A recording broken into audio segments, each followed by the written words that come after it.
Namo Om Vishnupadaya Krishna Prestaya Bhutale Srimate Bhakti Vedanta Swaminiti Namine Namaste Saraswati Devi Gauravani Pracharine Nirvisesha Shunyavadi Paschatya Deshatarine Jaya Sri Krishna Chaitanya Prabhu Nityananda Sri Advaita Gadadhara Sri Vasadi Gaura Bhaktavrinda Hare Krishna Krishna Krishna Hare Hare Hare Rama, Rama Rama, Hare Hare. Shri Shri Radha Vrindavan Chandra ki jai. Shri Shri Nidai Gauranga ki jai.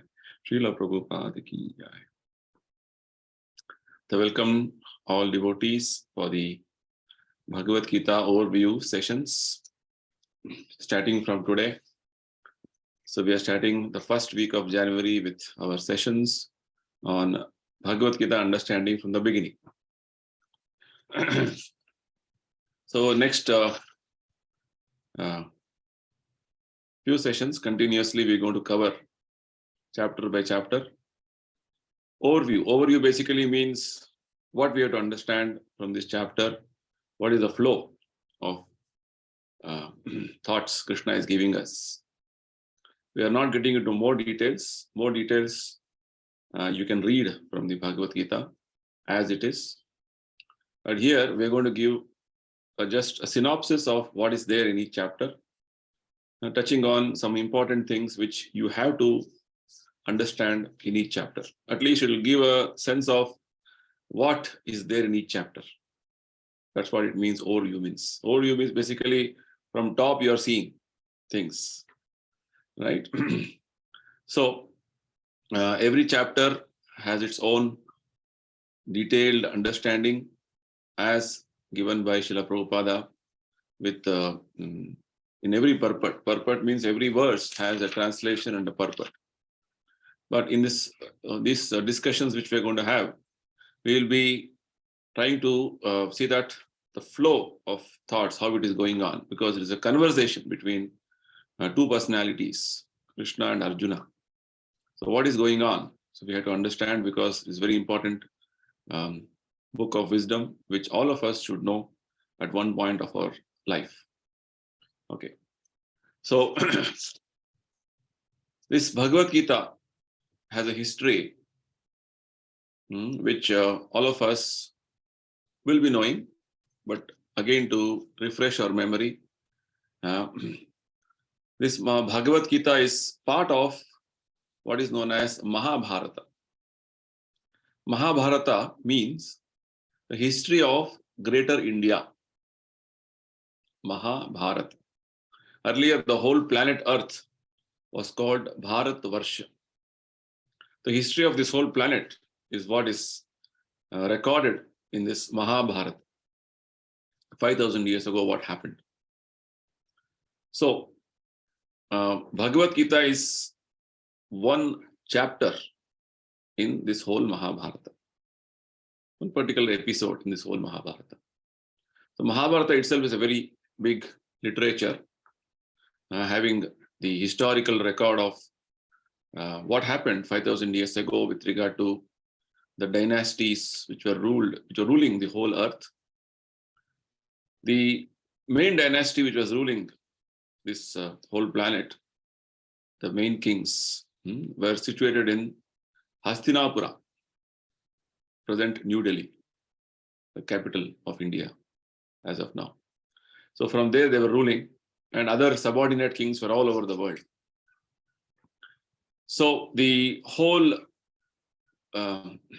politics which happened between the two families in Hastinapura is what Mahabharata describes. And the whole political intrigues which is revolving around these two families is what Mahabharata describes. I'll not get into details. Most of us know the Mahabharata whole episodes. So basically, what is leading to this Mahabharata, rather Bhagavad Gita, spoken by Krishna to Arjuna, is what we'll try to understand. The two brothers, Pandu and Dhritarashtra, were actually very much the sons of this Kuru dynasty. But Dhritarashtra was born blind, so Pandu was made the king. At later stage, Pandu went to the forest and he left his body. So Dhritarashtra became the caretaker king. So Pandu's children were supposed to become the rulers after they came to age. But somehow Dhritarashtra, because he could not become king, so he thought that my children should become king. He could not become properly king. He was a caretaker king only. So this led to the animosity and ill feelings between the sons of Dhritarashtra, the 100 sons of Dhritarashtra, headed by Duryodhana, and supported by Duryodhana's uncle Shakuni. So like this, the whole episodes unfold with regard to how Duryodhana and party wanted to kill Pandavas from the very beginning, and they were unsuccessful. And finally, they invited Pandavas to for a gambling match. And in the gambling match, they were cheated. Pandavas were cheated, and they were sent for exile. Right? 12 years of exile and 1 year of Ajnatavas, incognito. Right? Later on, when they came back, when the Pandavas asked for the kingdom, Duryodhana refused, told you have to fight. When Pandavas went on to say, we don't want kingdom, at least give us 5 villages, because the Kshatriyas were supposed to rule something. Please give us 5 villages. Each brother, 1 village will rule. So Duryodhana was very much adamant. I cannot give even the space occupied by the tip of the needle. So this was the determination Duryodhana had, that I cannot spare anything. You have to fight and take the kingdom if you want.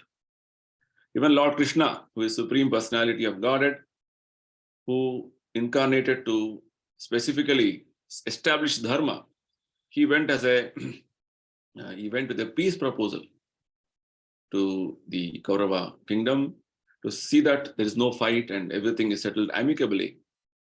But Duryodhana and party was hell-bent. Dhritarashtra was supporting the whole plans of Duryodhana and party. So the fight became inevitable. In fact, this whole battle of Kurukshetra was, in one sense, the plan of Lord Krishna only, because Lord Krishna is not ordinary person, he is Supreme Personality of Godhead, wherein we can see later in Bhagavad Gita, that Krishna descends to establish dharma, religion. When there is too much of adharma, Krishna descends and wants to establish dharma. So, in one sense, Lord Krishna arranged this battle of Kurukshetra to wipe out all the unrighteous people or adharmis from this planet. That was the whole background. And like this, when the battle became inevitable, the whole world, all the kings from different parts of the world, some came, joined the Kaurava army headed by Duryodhana, and some joined Pandavas. Mostly, Mahabharata explains the majority of kings, because at the time Duryodhana was the king for the whole planet. So majority of them joined the Kauravas. Mahabharata describes that 18 Akshohini senas. Means Akshohini is one type of a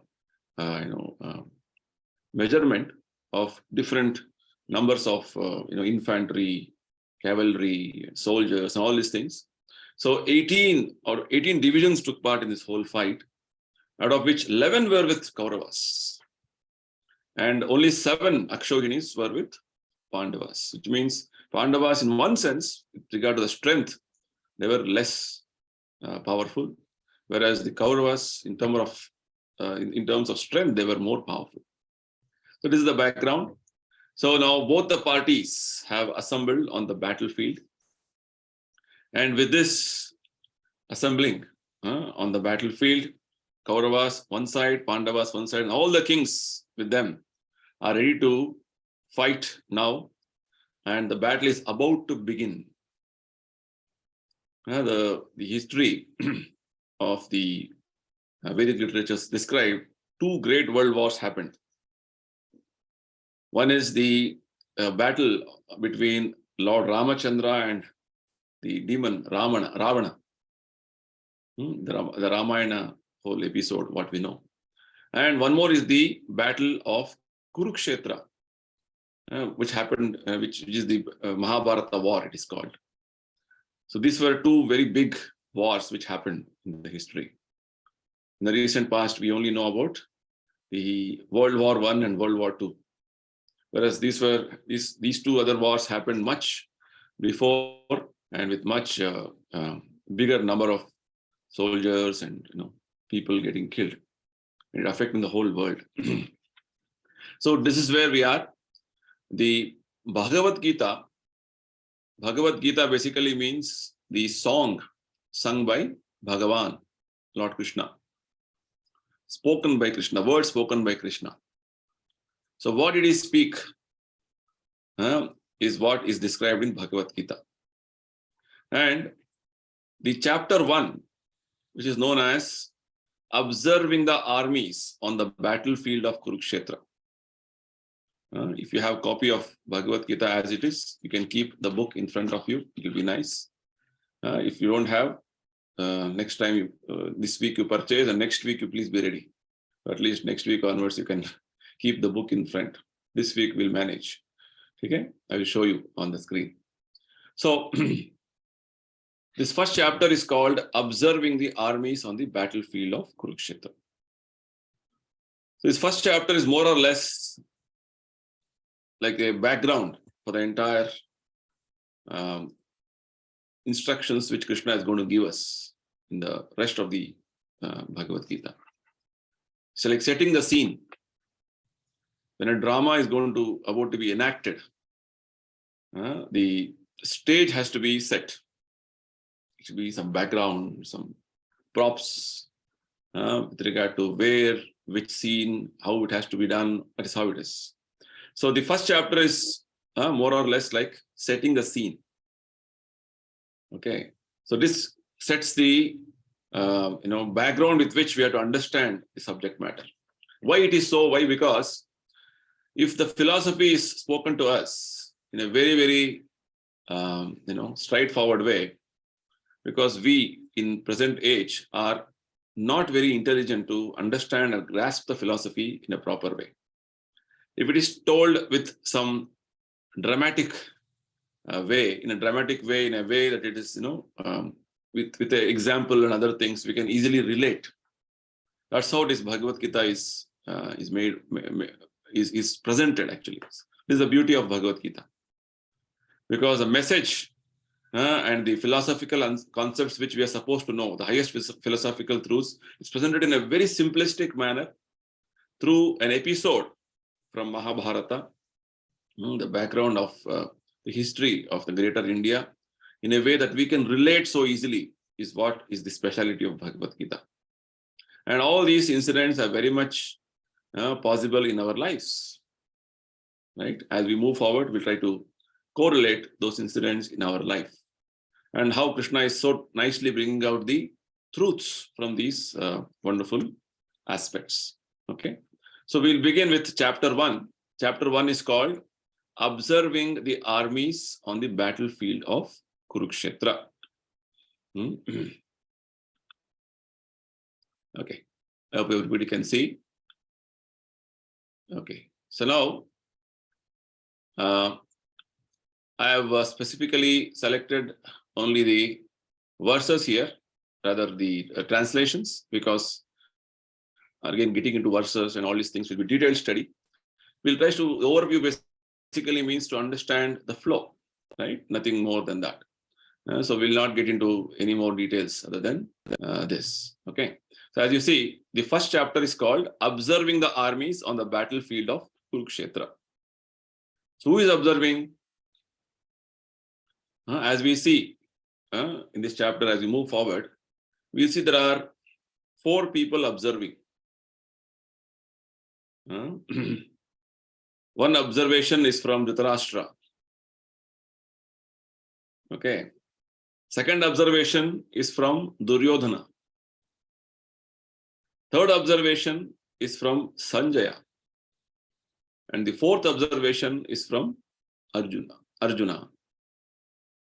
So each person sees the whole battlefield from different perspectives.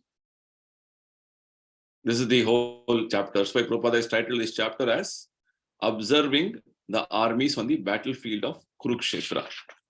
The Sanskrit names of these chapters may be different, but Prabhupada has given us the parampara, understanding parampara meaning of these chapters. That's what we have to understand here. Significant aspect.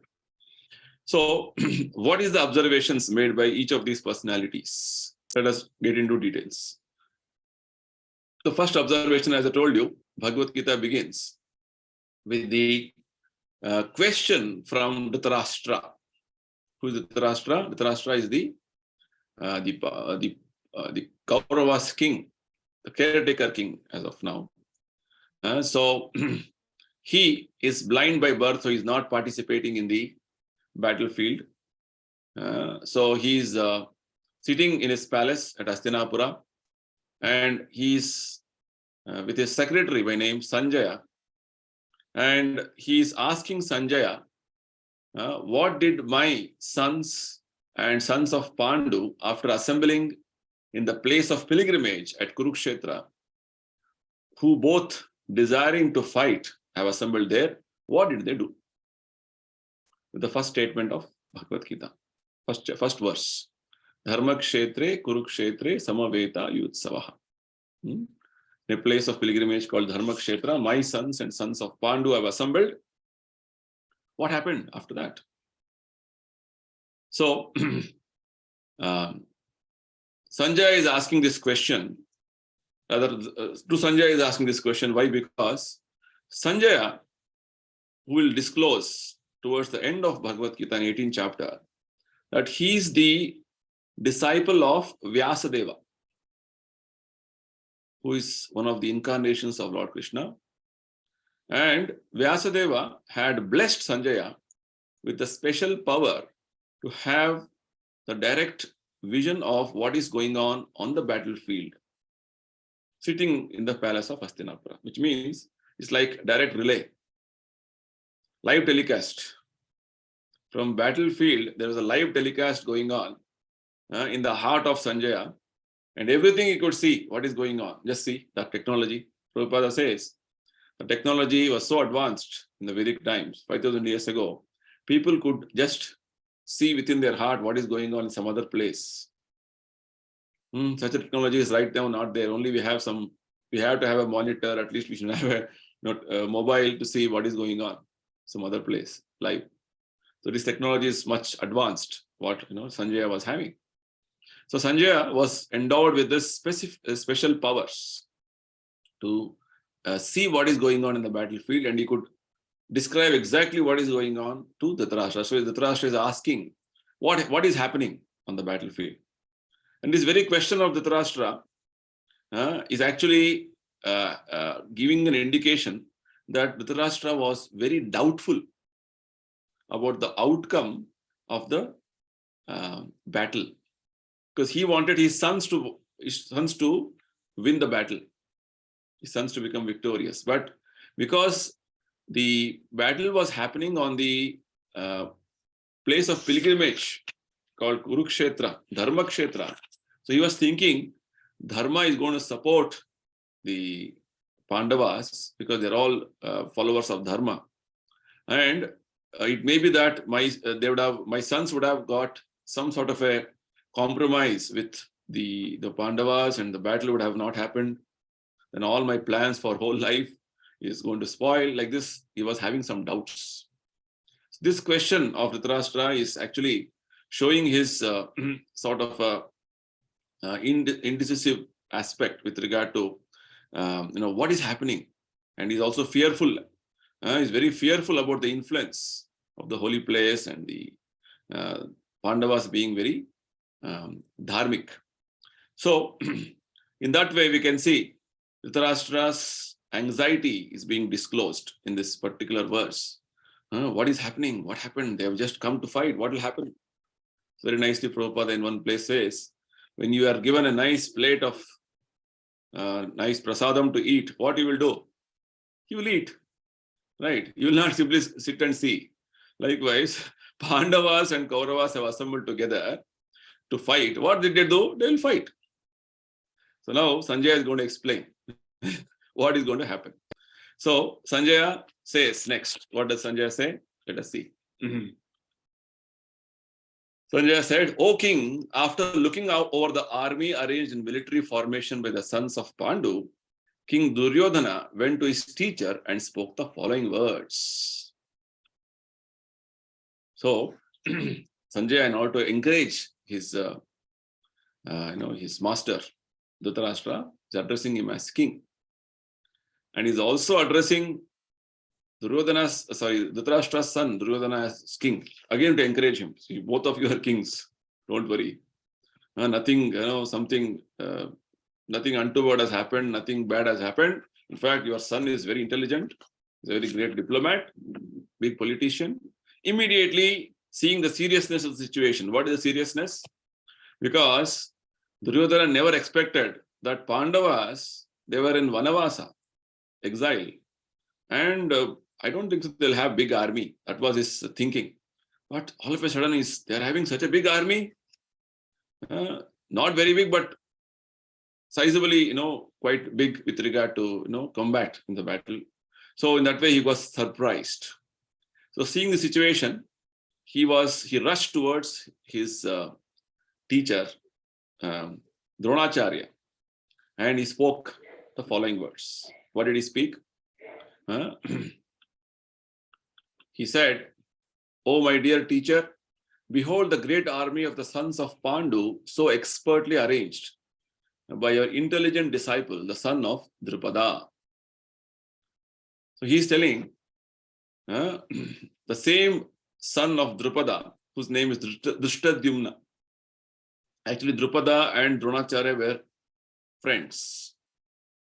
So due to some political fight at very beginning of their lives, there was some misunderstanding between both of them, and because of which Drupada had, by performance of yajna, he had gotten a son by name Dhrishtadyumna, whose only purpose was to kill Dronacharya.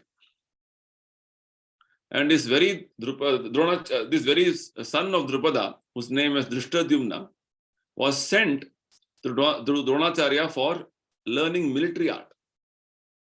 That is what very expertly Duryodhana is pointing out. Please see the great army which the sons of Pandu have expertly arranged by your intelligent disciple, son of Drupada. Son of Drupada is Dhrishtadyumna. So all details are there in the purport. I will not get into details. Basically, here Duryodhana is trying to tell Dronacharya and warn Dronacharya that don't become lenient. I know you are lenient towards Pandavas, especially Arjuna, but this fight is actually going to be a very decisive fight. So don't show any leniency in the fight when you are going to fight against the Pandavas. Right? The very person whom we have trained, he has arranged all this whole arrangement of armies here. So indirectly, as a politician is pointing out, as a great diplomat is pointing out, the defects of Dronacharya. Yes, see. See, with this one statement or one verse in Bhagavad Gita, there is so much of meaning. And on every verse of Bhagavad Gita, Prabhupada has given lecture, every verse.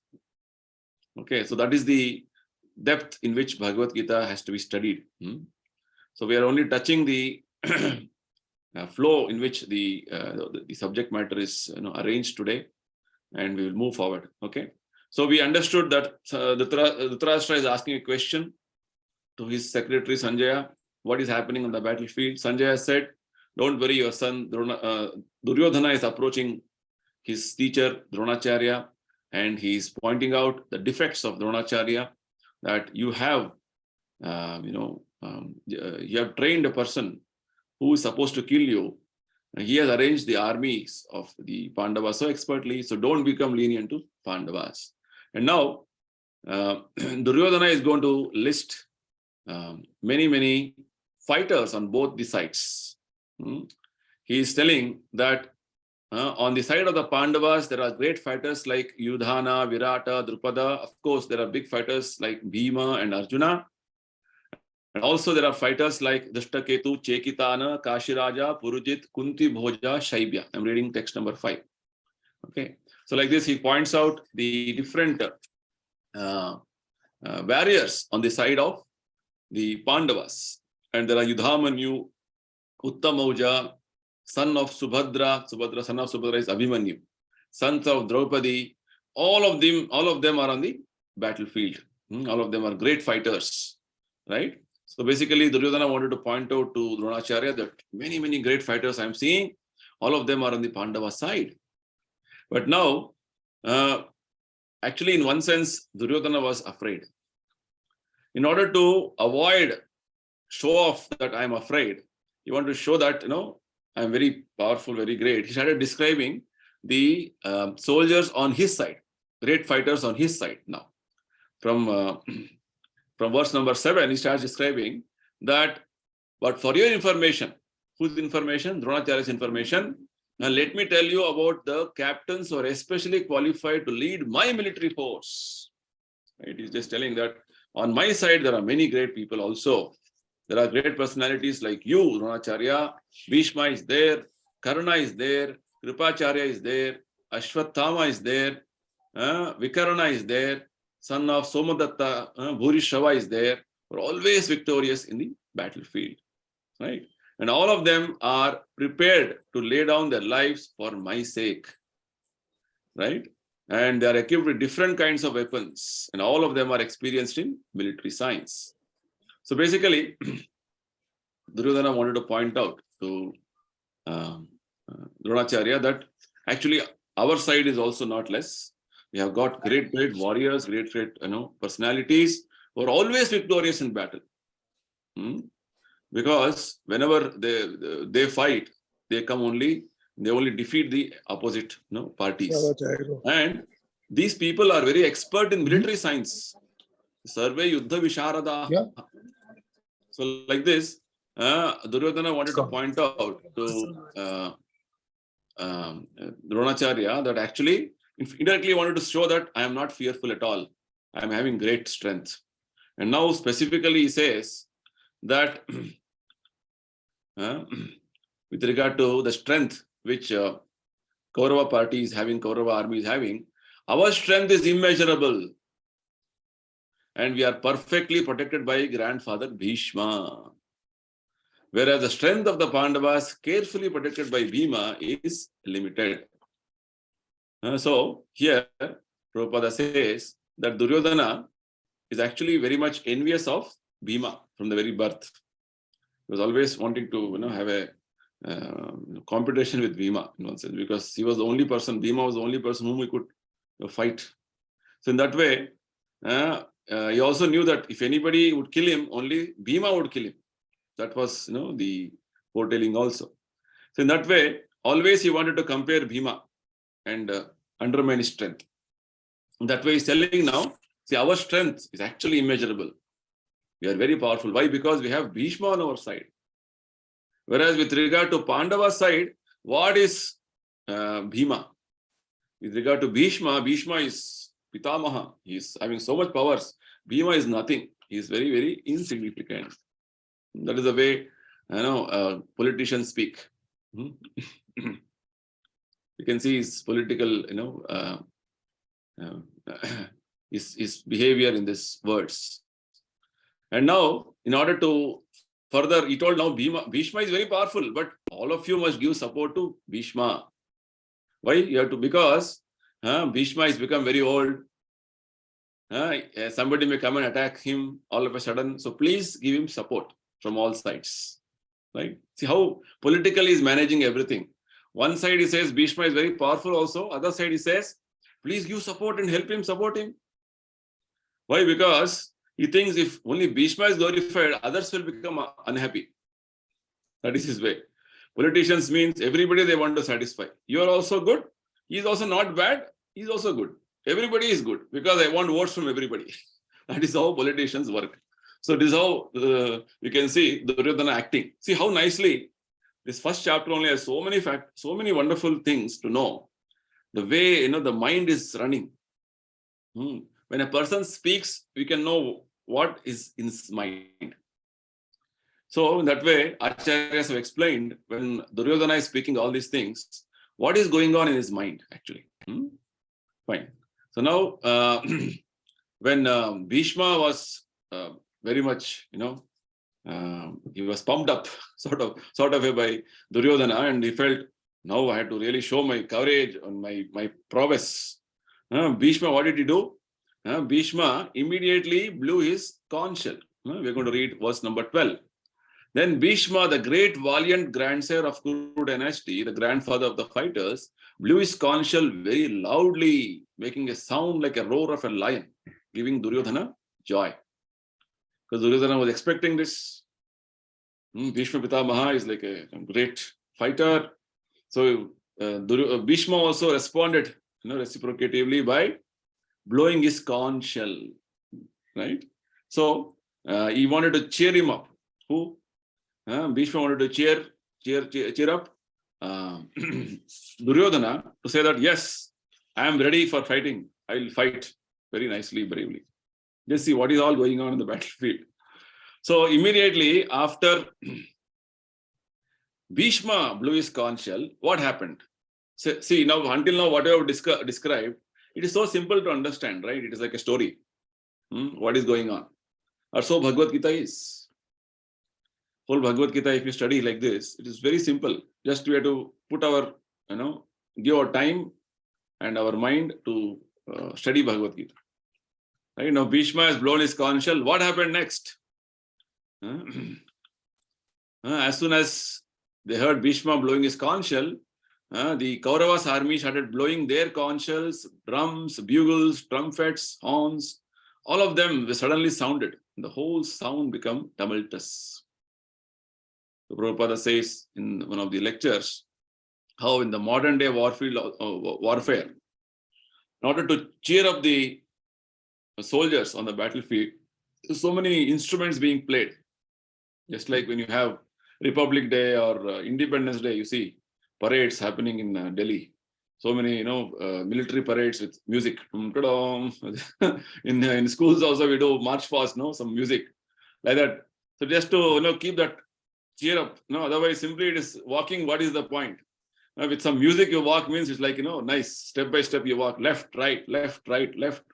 So like that. That's how it is.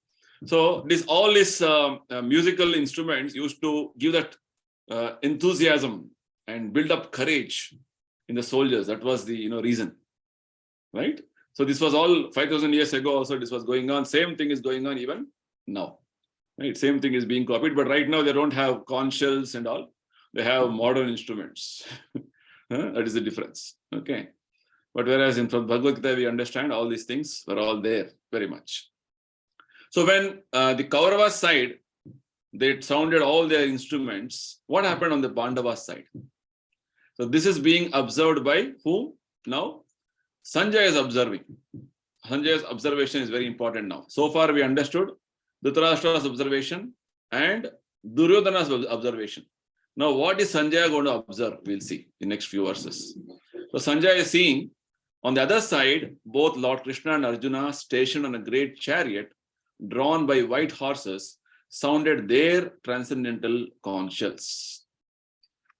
So the whole Bhagavad Gita background is being made here. As we know, Krishna decided to become the chariot driver of Arjuna. Krishna also had taken a vow, I will not fight in the battle. Why? Because he thought that if I fight, it will be like an imbalance. So better I don't fight.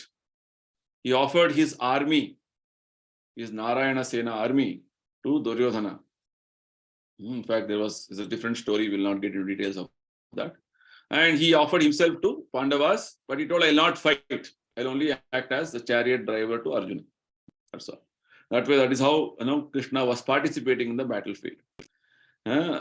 So here on the battlefield, Krishna was driving the chariot. Arjuna was sitting on the chariot as a fighter, and both of them were carrying their conch shells. And their conch shells are described as Divya Shanka, right? It's very transcendental conch shells, because Lord is transcendental and his devotees are transcendental. Transcendental means not of this material world. They have come to the material world for a particular pastime. That is the whole understanding here. So Sanjaya, who is a great devotee, who is blessed by Vyasadeva, he is telling in his own words that Krishna and Arjuna, who are stationed on a great chariot, and specifically he is telling the chariot was drawn by white horses. Just see, it's very important to note this. The chariot was drawn by white horses, and Prabhupada says that this chariot was donated by Agnideva, fire god, to Arjuna. And this chariot was very powerful. It can move very swiftly and conquer on all sides. All over the world it could move. All over the three worlds it could move. That was the special power of this chariot. Just see, Arjuna was endowed with so many wonderful aspects like this. He had Krishna himself, and he had a wonderful chariot which was donated by Agnideva, gifted by Agnideva. Right? In that way, that is how Krishna and Arjuna were on the battlefield. Prabhupada says, wherever there is Krishna and wherever there is Panduputra, Arjuna, there will be definitely victory. Jayastu Panduputranam Yesham Pakshe Janardana. This is how the famous statement is being made about wherever Krishna is there, his devotee, Arjuna is there, definitely there will be victory. Now next, after this, what happened? Arjuna and Krishna are seated on their chariots drawn by white horses. Krishna is driving the chariot. Lord Krishna blew his conch shell called Panchajanya. Arjuna blew the Devadatta. Bhima, the voracious eater and performer of Herculean tasks, blew his terrific conch shell called Poundra. Each of these personalities had their conch shells with specific names. Krishna's conch shell is called Panchajanya. Arjuna's is called Devadatta. Bhima's, it is called Poundra. Right? So like this, further description is there about different conch shells of other personalities, like Yudhisthira's conch shell is known as Ananta Vijaya. Nakula's is called Sugosha. Sahadeva is called Manipushpaka. And all the other personalities like Kashi Raja, Shikhandi, Drishtadyumna, Virata, Drupada, all other kings also blew their conch shells. And when the conch shells of all these personalities were blown, the whole atmosphere became uproarious. And specifically in verse number 19, text number 19, it is mentioned that the sound from the conch shells vibrating was so made such uproarious sound that it filled both the sky and the earth completely. And specifically it is mentioned that Hridayas Vidarayat Sagosho Dhartarashtrana. It shattered the hearts of Dhritarashtra. So specifically we have to understand here, when the conch shells from the Pandava side, where Krishna is blowing his conch shell, Arjuna is blowing his conch shell, and all the other personalities were blowing their conch shell one after another. The blowing of these conch shell sounds was so uproarious. So great sound was coming. It's like before Arati, in temples we blow conch shell, no? So like that, these conch shells were all being blown. So these sounds, actually it created a sort of a fear in the hearts of Kauravas. Especially it is mentioned, Dhartarashtrana, the sons of Dhritarashtra, headed by Duryodhana, were all completely fearful. So Prabhupada explains why they were fearful. Because Pandavas had great confidence on Lord Krishna. Right? Whoever takes shelter of Krishna takes complete surrender. Who completely surrenders to Krishna, what happens? Bhajahure mana Srinanda Nandana Abhaya Charanara Vindare. It's a nice song written by one of our acharyas. It is mentioned, one who does bhajana, Bhajahure mana Srinanda Nandana, to bhajana of Srinanda Nandana, whose charana is Abhaya Charanara Vindare. Whose charana means his lotus feet is like fearless. Fearlessness is going to create in you. That's why Prabhupada's name is what? Abhaya Charanara Vinda, Srila Prabhupada. When Prabhupada was born, his parents named him as Abhaya Charan. Fearless. Lotus feet. Lotus feet of Krishna is fearless. So Pandavas, pure devotees, are always taking shelter of Krishna. Krishna's lotus feet. So they are always fearless. So one who is a devotee of Krishna means he takes shelter of Krishna always. Taking shelter of Krishna means he is fearless. So in Bhagavatam also, Shukadeva Goswami, when instructing Parikshit Maharaj, he says, Tasmad Bharata Sarvatma Bhagavan Ishvaro Harihi Shrotavya Kirtitavyasya Cha Ichhata Abhayam. Means, if you want to be fearless, my dear King Parikshit, please chant, hear, glorify, remember Lord Krishna, who is Sarvatma.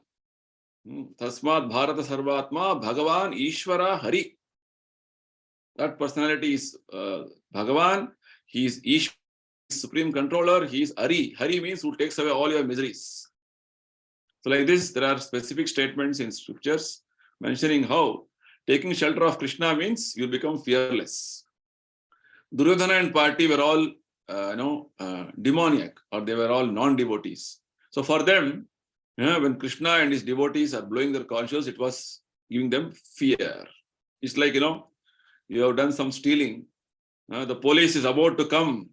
Just hearing police name only, the thief is fearful.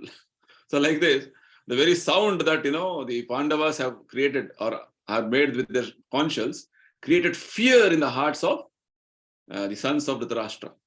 Duryodhana and party were very afraid. Their hearts shattered, it is mentioned.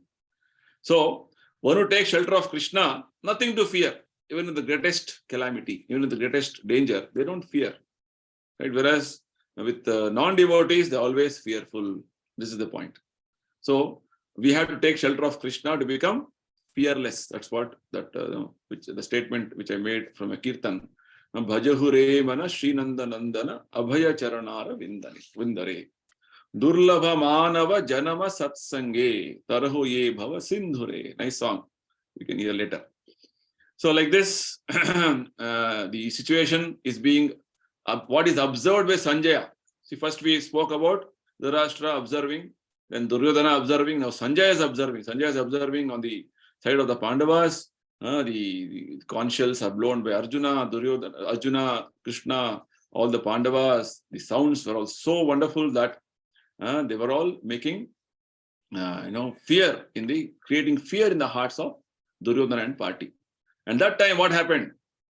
Arjuna, the son of Pandu, I'm reading from text 20, who sitting in the chariot bearing the flag marked with Hanuman, took up his bow and prepared to shoot his arrows. O king, after looking at the sons of Dhritarashtra drawn in military array, Arjuna then spoke to Lord Krishna these words. So, which means the war is about to begin. Arjuna, yes, with full, valiantly, with full bravery, has taken up his bow and arrows and about to shoot. He's standing in his chariot. That's why it is mentioned here.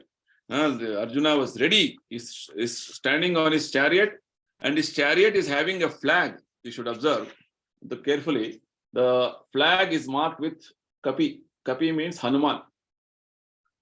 Very carefully observe. The flag is marked with Hanuman. Right? We also get mention about Krishna's chariot. Krishna's chariot is marked with Garuda. Chariot flag is marked with Garuda. Right? Likewise, Balram's chariot. You observed during Rath Yatra, Jagannath Rath Yatra. What is it marked with? Anybody knows? It is marked with palm tree. Palm tree. Okay. So like this, different chariots. The Dvaja signifies whose chariot it is. Okay.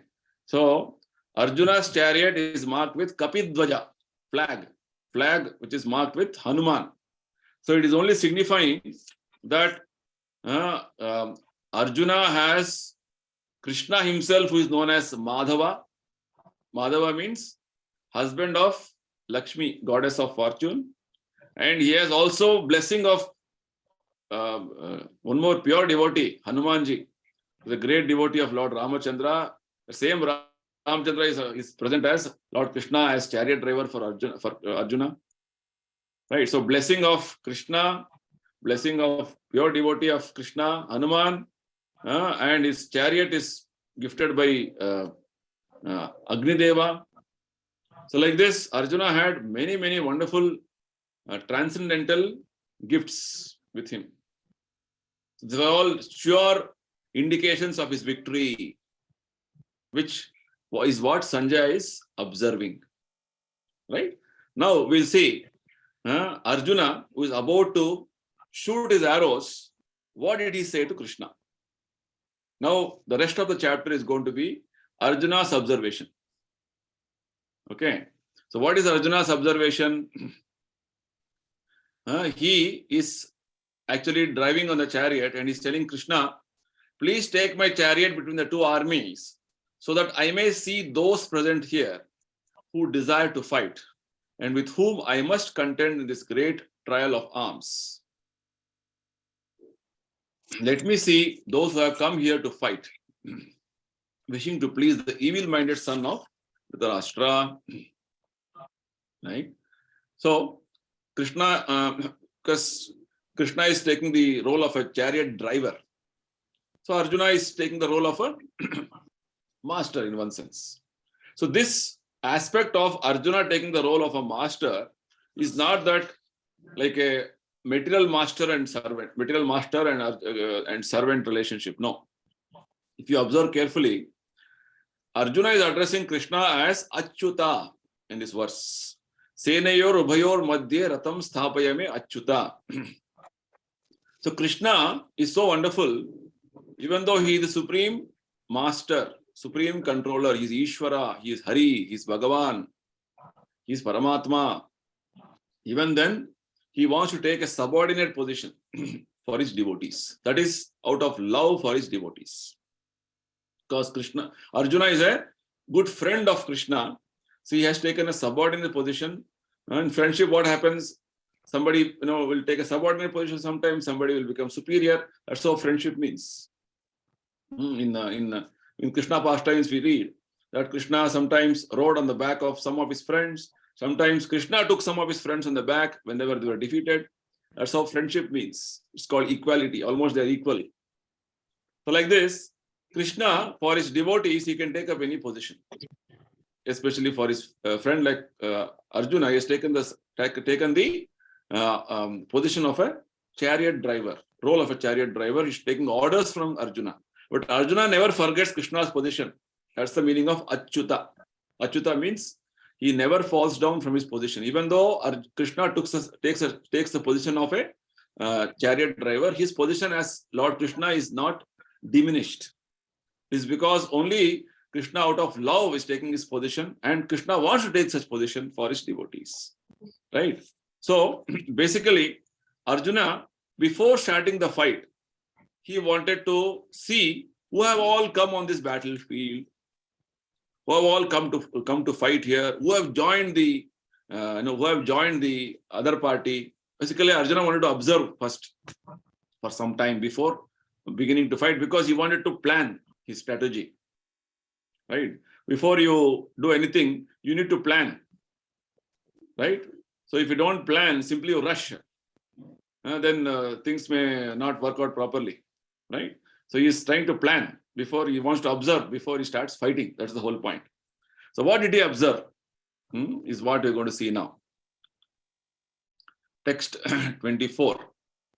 When Arjuna addressed like this, Lord Krishna drew the chariot between both the parties, and then, in fact, Krishna brought the chariot in front of almost Bhishma, Drona, and other chiefs of the Kuru dynasty, and said, "Oh, Partha, just see all these Kurus assembled here."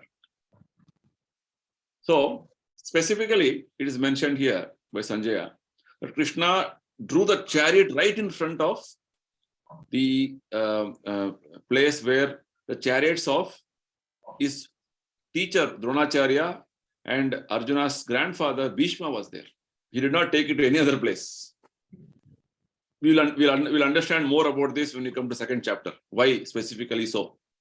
But for time being, let us understand, because Krishna as Paramatma, as Rishikesha, it is mentioned here, Lord is known as Rishikesha in this verse, 24th verse. Right? Many different names are being used for Krishna in this whole chapter. Okay, so we have to carefully read all those things, but nevertheless, for time being, let us understand this much. Rishikesha means he is the master of the senses. All our senses are controlled by Krishna, basically.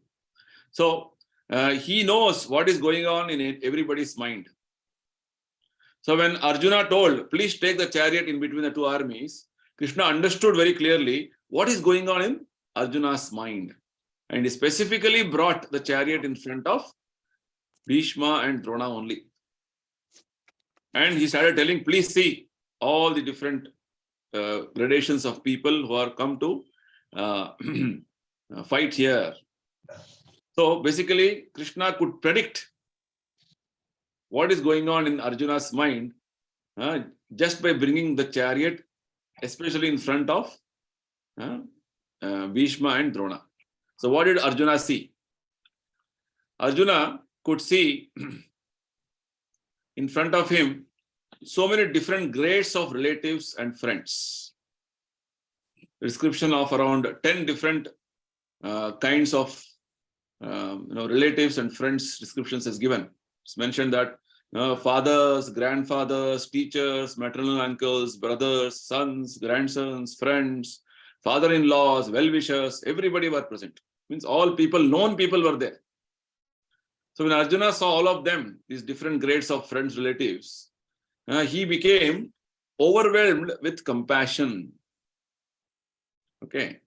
So Arjuna, after seeing all his different varieties of personalities, his own people, Swajana, is mentioned as Swajana. So seeing his own people, he became overwhelmed with compassion because he's supposed to fight with these very people. If all relatives and friends have come for a program in your home, it's a marriage program in a specific place, and I tell you, you shoot them, what you will do? What is this? How can I shoot them? That's what happened to Arjuna. Okay, fight with them and kill them. That's what Krishna had told them. That's why Arjuna had come. But he's here seeing they're not my enemies. They're all my fathers, grandfathers type, teachers, brothers, sons, grandsons. Oh, all my people. How can I fight with them? How can I kill them? This became a big confusion or a dilemma in Arjuna's mind. So now we'll see Arjuna disclosing his mind from verse number 28. So this is observation of Arjuna. He gives 5 reasons now why he should not fight. Right? Different reasons he gives. The person who has come to fight there, he'll give different reasons to Krishna, telling Arjuna, Krishna, I'll not fight. So what are the reasons which Arjuna gives is what we are going to see in the next set of verses. The first reason Arjuna gives is that seeing my friends and relatives present before me in such a fighting spirit, I feel my limbs of my body quivering and my mouth drying up. My whole body is trembling, my hair is standing on end, my bow Gandiva is slipping from my hand, and my skin is burning. I am now unable to stand here any longer. I am forgetting myself and my mind is reeling. I can only see causes of misfortune, O Krishna, killer of the Keshi demon. So the first reason he's giving is Arjuna's compassion towards his family people. Natural. Anybody will have, so much of love, affection, compassion, attachment towards family people. That is the first reason.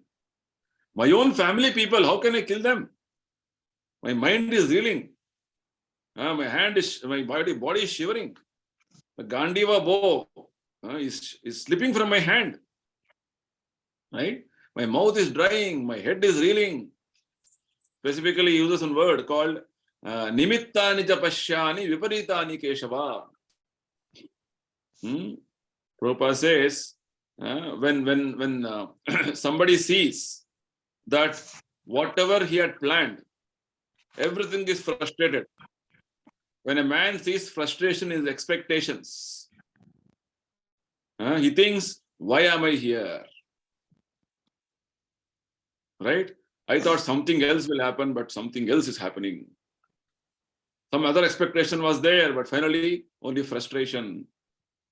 I thought my children is going to take care of me at the end of my life, but they're all left, gone away. Frustration. Right? I thought my daughter will marry as per my wish, but she ran away from the house. Frustration. I thought I'll get first rank in the whole school. I ended up with second rank, very frustrated. Like this, people have different expectations and end up with frustrations. Right? So when a man sees only frustration in his expectation, he thinks, why am I here? Why? Because everybody thinks of his own welfare. Right? Whatever I feel, whatever I think, I have planned, everything should be fulfilled. Nobody knows what is his real self-interest. Nate vidus swartha gatimi Vishnu. Prahlad Maharaj says, the real swartha gati is Vishnu. Supreme self-interest, what it is, we have to see. So, right now, Arjuna is playing the role of a ordinary person, like a common man, and he's showing all the shortcomings of a common man. That is the parallel we have to draw here. Arjuna, as a very ordinary person, he's showing his weakness, his shortcomings, and he's showing as though I'm too much attached to family. I cannot give up this family. I'm so much, I'm very compassionate towards my family. I cannot kill them. That is the first reason he gives. Okay, let's look at the second reason. Next, Arjuna is telling, now I am unable to stand here any longer. I am forgetting myself and my mind is, 31st onwards. I do not see how any good can come from killing my own kinsmen in this battle, nor can I, my dear Krishna, desire any subsequent victory, kingdom, or happiness. What avail to us are a kingdom, O Govinda, happiness, or even life itself, and all those for whom we may desire them are now arrayed on this battlefield. O Madhusudana, when teachers, fathers, sons, grandfathers, maternal uncles, fathers-in-law, grandsons, brothers-in-law, and other relatives are ready to give up their lives and properties and are standing before me, why should I wish to kill them? Even though they might otherwise kill me, O maintainer of all living entities. I am not prepared to fight with them, even in exchange for the three worlds. Let alone this earth, what pleasure will derive from killing the sons of Yudhisthira. So like this, Arjuna is giving reasons. Second reason is that if I kill everybody, how can we enjoy? Very, very valid reason. If all your relatives are killed, with whom you will show, I brought a new car or I purchased a new property, to whom will distribute invitations for marriage of your relatives. Everybody is killed. That's what Arjuna is thinking. Even if I win the kingdom, to whom I will show? He's giving the reasoning that what is the use, Krishna? How will you enjoy happiness or kingdom if everybody is killed here in this way? So this is what Prabhupada says. This is a typical calculation of a material life. Materialist always thinks that I am only here to show off to everybody. Right? I have this property, I have this much, wealth, I have this big, bungalow, that this. Everybody want to show. This is the typical calculation of material life. Right? So Arjuna wanted to show off his, opulence to friends, relatives, but Arjuna is fearing that his relatives and friends are all killed. He'll not be able to share his opulence after victory. Right? Fear of the enjoyment, that loss of enjoyment is the second reason. Let's go into the third reason. Now he will come into some logical reasoning he's giving. Sin will overcome us if we slay such aggressors. Therefore, it is not proper for us to kill the sons of Dhritarashtra and our friends. What should we gain, O Krishna, husband of the goddess of fortune? And how could we be happy by killing our own kinsmen? O Janardana, although these men, their hearts overtaken by greed, see no fault in killing one's family or quarreling with friends, why should we, who can see the crime in destroying a family, engage in these acts of sin? It is the third reason he gives. What is the third reason? Third reason is that we will be committing great sin. Actually, if you see, other party has committed so many sins. And he's thinking, because he's after all a devotee. So one more thing we can see in this whole description is Arjuna's devotee character also is displayed every now and then. So Arjuna is thinking from the devotee perspective. They may be sinful, they may be greedy. Why we should be like that? Let us be, let us give up everything. Let us, be very detached from everything. Right? So other people may be blind in acting, but why we knowing everything, why we should be blind? Right? Why we should commit sinful activities? This is the third reason he gives. And the fourth reason he gives is about the effects of destruction of dynasty and how adharma will happen if we simply go on involving in fighting like this. He says, with the destruction of the dynasty, the eternal family tradition is vanquished, and thus the rest of the family becomes involved in irreligion. When irreligion is prominent in the family, O Krishna, the women of the family become polluted, and from the degradation of womanhood, O descendant of Vrishni, comes unwanted progeny. Right? An increase of unwanted population causes hellish life both for the family and for those who destroy the family tradition.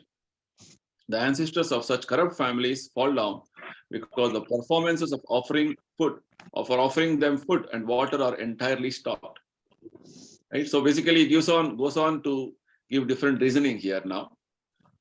He says, when you fight like this, Krishna, all the different family members will all come here. Basically, the elders. Some are fathers, some are husbands, some are brothers, some are sons. They're all taking care of their families. They'll all be killed. When they are killed, rest of the family members, because there are no elders to guide them, they'll all be involved in adharma, irreligious activities. When there is adharma in the family, what happens? The women in the family become corrupt because nobody to guide them, nobody to tell them anything. So when there is degradation of womanhood or adultery of women, what happens? The population or the children who are born become irresponsible. They are called Varna Sankara. From the birth of this unwanted population, what happens? There is a sort of a hellish situation. Everything becomes Naraka. Sankaro Naraka Yaiva. Because the children don't know what is right, what is wrong. Prabhupada gives the example of how hippie population. They don't know what is the purpose of life. They think my purpose of life is to just enjoy life with drugs, with opposite sex, like this the people are thinking. So because the unwanted population increases like this, they don't know what is the purpose of life. They have destroyed the family tradition, and because of which the different aspects of family rituals and traditions like Shraddha ceremony, offering pinda, etc. is not taken care properly. Arjuna is fearing what all can happen. Just see. This is one more reasoning which Arjuna gives with regard to what may happen if we kill the elders of the family. There is one more reasoning which Arjuna gives. Due to these evil deeds, Arjuna says, 42nd verse, by the evil deeds of those who destroy the family tradition and thus giving rise to unwanted children, all kinds of community projects and family welfare activities are devastated. Arjuna says, all these things, what I have speaking, Krishna, I am only simply speaking on my own accord. I have heard all this by disciplined succession of, by parampara, I have heard this. And those who destroy family traditions like this are all always living in hell. So Arjuna is fearing that we are all trying to commit great sinful acts, Krishna, because we want to enjoy royal happiness like this, and we are trying to kill our own people. This is not good. So Arjuna is telling Krishna, better that we, even with weapons in our hand, we just, Arjuna is telling that I would consider it better for the sons of Dhritarashtra to kill me unarmed and unresisting rather than fight with them. So Arjuna is in a very dilemma, in a position of dilemma. Whether he doesn't, his thing is coming to the point of telling person who has come to fight there, he is telling that better that I don't fight. Even the enemy attacks us, doesn't matter. That is the level of his thinking has become so low in one sense. His positivity with regard to as a Kshatriya has come down too much. That is thinking that I will not fight. He has become very soft-hearted now. That's what Prabhupada is telling. So finally, Sanjaya is telling, Arjuna, having thus spoken on the battlefield, cast aside his bow and arrows and sat down on the chariot, his mind overwhelmed with grief. This is the last verse. So Arjuna is actually now like this. He spoke so many things, gave reasons why I should not fight. He's observing the situation of his army. See, very nicely Prabhupada explains in the purport. Last verse, he says, Arjuna, observing the situation of the enemy, he stood up on the chariot, but he was so afflicted with lamentation. Right? He was ready to fight. He was so afflicted with lamentation that he did not. Now he sat down on the chariot, right? And he kept his bow and arrow on the side and started crying. So Prabhupada says, such a soft and kind-hearted person in the devotional service of the Lord is fit to receive self-knowledge, which means Arjuna made the scene in such a way that Krishna is going to speak now on Bhagavad Gita. Arjuna was fully afflicted with compassion. He was overwhelmed with lamentation. He's having so many, things going on. He's confused with regard to what to do, what not to do. Like this, Arjuna is going through a very, very difficult situation. So all this can happen in our life also. Very difficult situation. What to do, what not to do, confused. Right? So let us. I want to just quickly take you through what all we just now read in just a few minutes. We just went through the chapter 1 overview, which is called Observing the Armies. Prabhupada's mercy that we are able to study this chapter. So overall chapter is like this. Observing the armies. On the battlefield of Kurukshetra. I told there were 4 observations made by 4 personalities. The first observation is Dhritarashtra. He is asking Sanjaya, what is happening on the battlefield? He wanted to observe what is going on. And Sanjaya responding. Second observation is from Duryodhana. Very political causes he gives. First of all, he was very fearful. And he goes to Dronacharya, his commander-in-chief. Then he tells Dronacharya that, you have trained this Drupada Putra, Rishtadhyumna. And further on, he gives the strength of the Pandavas side, how great warriors are there in Pandavas side. Now, to encourage Dronacharya, he also specifically mentions on his side, all great warriors' names were all ready to fight for himself and lay down their lives. And to encourage Bhishma, he also glorified Bhishma, and others also he glorified. And after that, when Bhishma heard all these things, Bhishma blew his conch shell to encourage Duryodhana. This much we heard. What Duryodhana's words were there, observation was there. Next, Sanjaya, what did he observe? Sanjaya observed 4 indications of Pandava's victory. First thing is, on the chariot, Lord Krishna as Madhava is sitting. And both Arjuna and Krishna were having Divya Shankha, transcendental conch shells they were having, they were holding, and the blowing of those conch shells actually shattered the hearts of Duryodhana and party. And also the Arjuna's chariot was having Kapidwaja. This is the observation which Sanjaya was having, right? Then with regard to observations from Arjuna, he is speaking about dharma. He told, I am speaking from disciplined succession. And 5 reasons he gave why I should not fight. Right? What are the 5 reasons?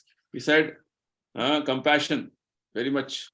He was overwhelmed with compassion. Right? And then he was telling, mind is reeling, that is all these things he was telling. And then he told, I can't enjoy a kingdom like this, Krishna. What is the use of enjoying without relatives? And he was telling, sin will overcome us if we simply fight like this. They don't know what is what. And 5th reason is he told about destruction of family tradition. And finally, his indecision to fight. Whether I should fight or not. That was his indecision. So like this, Arjuna gave different reasoning. But this is what we understood in chapter 1. Okay. So chapter 1 is basically giving the observation of Dhritarashtra, Duryodhana, Sanjaya, and who is the last person? Arjuna. And Arjuna, he's acting like an ordinary person, overwhelmed by compassion and lamentation, and he is making the ground ready for Krishna to speak now. So from 2nd chapter onwards, Krishna is going to give instructions. So this Bhagavad Gita is known as Brahma Vidya, knowledge of spirit soul, knowledge of spirit. Okay. Then it's going to speak about Yoga Shastra, knowledge of connection between Krishna and the living entities, spirit, all the spirit souls. So this is what Krishna is going to speak now. Yoga Shastra, Brahma Vidya is going to speak now. Okay, so further we'll see in the next chapter what Krishna is going to speak. Okay, so next chapter is a big chapter. We will divide it into 2 sessions so that we can understand in a much better way. Okay, hope it was okay. Presentation or talk. Wonderful. Any comments? Huh? Extremely good, Prabhuji. Thank you so much. Thank you very much. You studied 1 chapter today. Should be very happy, be very proud. Should put shabash. 1 chapter. 1 chapter I have read. Should feel very proud. Okay. Thank you, Prabhuji. It is very well explained, Prabhuji.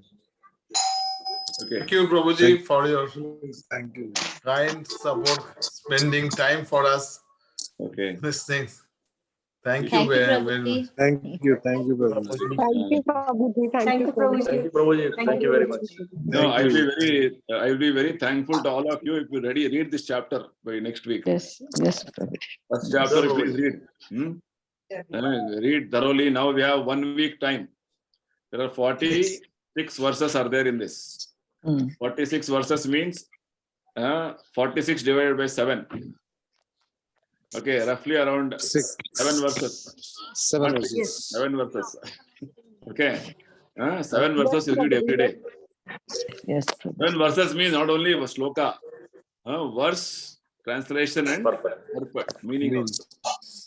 Commentary. Okay.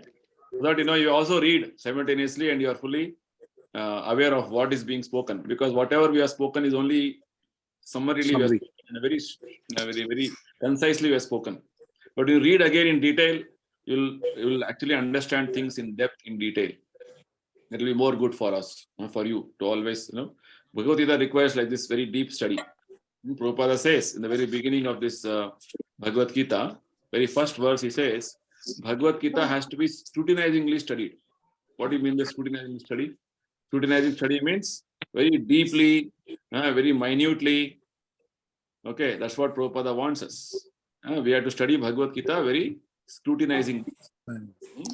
Otherwise, simply reading like a novel or a newspaper, it doesn't serve the purpose. It's supposed to study. Study means what? Carefully understanding everything, every word, trying to know everything, because it is going to give us the meaning to our life. Prabhupada says, Bhagavad Gita is a widely read theistic science summarized in the Gita Mahatmya, where it says that one should read Bhagavad Gita very scrutinizingly with the help of a person who is a devotee of Sri Krishna and try to understand it without personally motivated interpretations. Let's see. The first statement of the first verse, purport, Prabhupada says this. Okay. So let us hope that all of you study Bhagavad Gita like this carefully. As we are covering the some overview, I would request all of you to read also chapter, so that you are thorough. Yes. So mostly in next 18 to 20 weeks, so which is roughly around 4 to 5 months, let us expect that you study whole Bhagavad Gita. Yes. It is possible, not difficult. It is easy. Okay, just that you have to become determined to read Bhagavad Gita. Okay, fine then. Any questions? Any comments? Prabhuji, Hariom. Please. Prabhuji, just wanted to know, this Dhritarashtra started to listen in between, after 6-7 days or 10 days, Gita from Sanjay? No, on the same day. It was live telecast happening. Okay. Live telecast. So I told you, the battlefield was about to begin, and that time Sanjay was telling live. Battle didn't start actually, about to start. That's how Dhritarashtra started hearing, and he heard everything. What happened in the battle also after that. See, Bhagavad Gita took only 45 minutes to 1 hour for Krishna to speak. For us, it takes one lifetime to study. For Krishna, it took 45 minutes to 1 hour, and for Arjuna to understand, it took only 45 minutes to 1 hour to understand. That is the level of their intelligence. In our case, we are not very intelligent. We take so many time to understand. Even after studying, we don't understand, unfortunately. Right? So that is the level of our intelligence, which means our intelligence has come down. So live telecast was happening.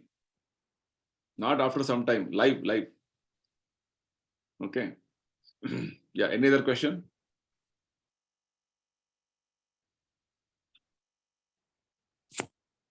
Krishna, Today Prabhuji. I like the way you told Arjuna, a very ordinary person. It was I didn't tell really ordinary good. person. I told Arjuna has taken the role of an ordinary person for our sake. We forget Not ordinary sometimes person. that. See, ordinary person role he can take, just like in a drama. I can become a beggar also. I can become a king also. But I am what I am. Right? So taking a role play doesn't mean that I have changed my position in real life. Arjuna's reality is that he is a pure devotee.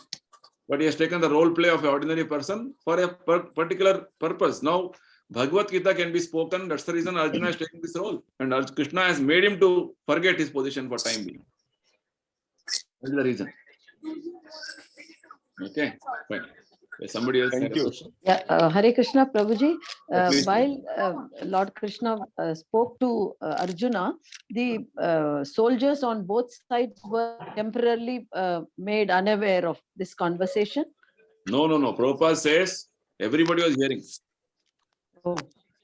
On the battlefield, when Krishna was speaking, everybody could hear. I see. Prabhupada says that in the purport, in Bhagavad Gita. Let me get that.